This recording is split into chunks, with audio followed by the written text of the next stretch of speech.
I had become donkey of the day. It's the Breakfast Club, bitches. You're a donkey. Yes, donkey of the day for Tuesday, January 8th. Today is Tuesday, right? Yes. Today is January 8th, right? Yep. Okay, Tuesday, January 8th, first live donkey of the year goes to a meteorologist in Rochester, New York named Jeremy Capel. Now, do I have to tell y'all what a meteorologist is? It's not like Young Jeezy ever said on Boys in the Hood. The meteorologist says that it's a light chance of snow. He used the term most commonly used, which is weatherman. Okay, that's what a meteorologist is, a weatherman. You know those people who come on your local news every day and just guess what the weather is going to be. You know those guys and gals who get it right sometimes and they get it wrong a lot of the time. I'm going to be honest, I don't listen to meteorologists because a lot of what they say goes over my head. Okay, when they say things like it's a high chance for precipitation, all right? Sometimes my brain hears it wrong. Okay, what do you mean it's a high chance for participation? Okay, who's participating and what are we participating in? What do you mean it's a high chance of precipitation? All right, what am I sweating about? Or is that perspiration?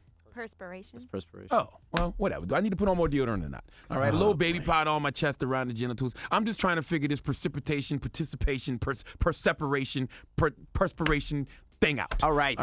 I like my meteorologist, my weatherman, to speak my language. That's why it's only a couple of weather sources I trust. Okay, one is the Weather Channel because it's black-owned. Drop one of the clues bombs for Byron Allen. All right, and they've always been easy to follow because it's pictures and temperature.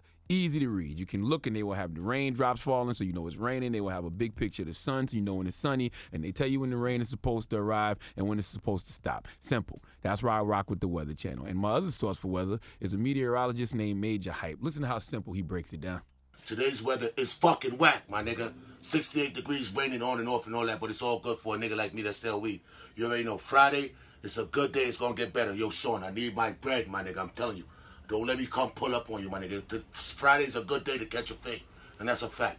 Yo, Saturday, you already know this. It's going to rain again. It's going to be all right, 80 degrees, all that. I don't know how the fuck it go from 80 to 67 on Sunday, and then Monday, 62. That's corny, my nigga. That's my kind of weather, man. Okay. Drop one of the clues bombs for Major Hype, all right? He does a great job. Yes. Speaks my language. Now, Jerry McCapel is actually that kind of weather, man. He's just not speaking my language, but when talking to his people, his flock, his congregation, he uses language that they can understand. See, Martin Luther King Jr. Day is approaching on the 21st of this month, and it's a day that people, but especially black people, we celebrate the life of one of the greatest men the world has ever seen. A man who, if it wasn't for him, we probably wouldn't have the civil liberties we all enjoy now. But if you are a racist bigot whose ancestors probably never wanted black people to be liberated in the first place and fought against Martin Luther King Jr., you probably don't enjoy this day. Okay, you probably want the weather to be trash on this day, and on a day like Martin Luther King Jr. Day, the forecast calls for a high chance of blackness, all right? You probably have to warn all your local bigots and find a way to dull the sunshine that this day brings for so many of us. That's exactly what Jerry McCapel did because he was fired after using a racial slur on air this past Friday. Let's go to WHEC for the report, please. For tomorrow, sunshine, 60 degrees, Martin Luther King Jr. Day. We're going to see temperatures in the low 60s. Let's hear it one more time. That's for the culture. For tomorrow, sunshine, 60 degrees, Martin Luther King Jr. Day. We're going to see temperatures in the low 60s. Now, it's a new year, but I'm still not the highest grade of weed in the dispensary. I have never heard the word king mistaken for Coon by accident. I've never heard anyone on ESPN say Coon James on accident. I've never heard any hip-hop journalist say T.I. is the Coon of the South. I've never heard a drunk white man at a bar say Budweiser is the Coon of beers. See, what happened was Jeremy has been on vacation probably because it was the holidays and him and his crew have been together letting the slurs fly. All the slurs, racial slurs, gay slurs, slurs against women, and he hasn't gotten out of that mode yet. He's just getting back into the swing of things. Therefore, that's why the slip happened. All right, that man has uttered Martin Luther Coon so much that his tongue doesn't even know how to string Martin Luther and King together anymore. If there was no teleprompter, he wouldn't have even known he didn't say King. He would have let that Martin Luther Coon roll, and that would have been that. Now, Angela, you said that some speech therapist was saying it was the Luther? Yeah, there's like the ooh and the coo. Okay. Like, so it was a mistake, and it has happened before. Well, that's true, but never has anyone said Luther Kundros.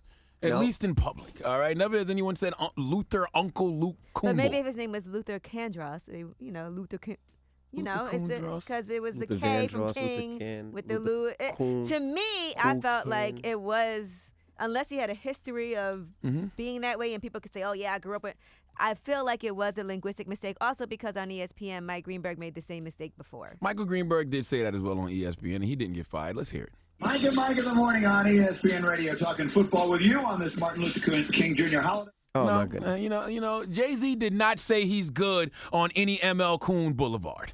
Okay, so all this shows me is this is a thing among some white men. All right, okay. Now, Jeremy Capel blamed his slip of the tongue on talking too fast. Let's hear it.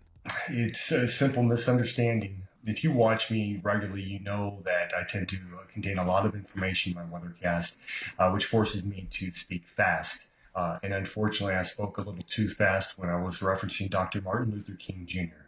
So fast to the point where I jumbled a couple of words. Now, in my mind, I knew I had mispronounced, but there was no malice. I had no idea the way it came across to many people. As soon as I had started to mispronounce it, I put an emphasis on King and moved on. Had no idea what some people could have interpreted that as. And I know some people did interpret that the wrong way. That was not a word that I said. I promise you that. And if you did feel that it hurts you in any way, I sincerely apologize. Okay, put the jar on that, mayonnaise. Listen, interview, say Martin Luther King 3 times fast. Martin Luther King, Martin Luther King, Martin Luther King. Angela, say Martin Luther King 3 times fast. Martin Luther King, Martin Luther King, Martin Luther King. All right, let me try the white man in the room. Steven, come here. Let me hold your camera. Oh, my goodness. Steven's our cameraman. This is where it goes bad. I'm going to hold your camera, Steven. He's smiling. Steven. He's ready for this one. I got it on Steven. Fast. Can I plead the fifth on this? You No. plead the fifth? Yo, say it fast. Say Martin Luther King 3 times fast. Go. All right, never mind. Oh, No, my God. okay, all right. But in all fairness, Sheesh. we've all mispronounced things up here. Yeah, I was thinking that too, but Say homicide, Charlamagne. Nope. but at least the words, the letters are there. But the coon is Martin Luther King. I can't. I don't know. Hey, Jeremy, I'm going to chalk this one up to good old-fashioned American bigotry. Kathy Griffin, talk to your people. Please give this giant jar of mayo the biggest hee-haw. Oh, boy. All right. Well, thank you for that donkey of the day. Yep. Charlamagne the God here, and today's Donkey of the Day is brought to you by the law office of Michael S. Lamonsoff. Don't be a donkey and call my friend Michael if you've been hurt in a construction accident. 212-962-1020. That's 212-962-1020. Don't be a donkey.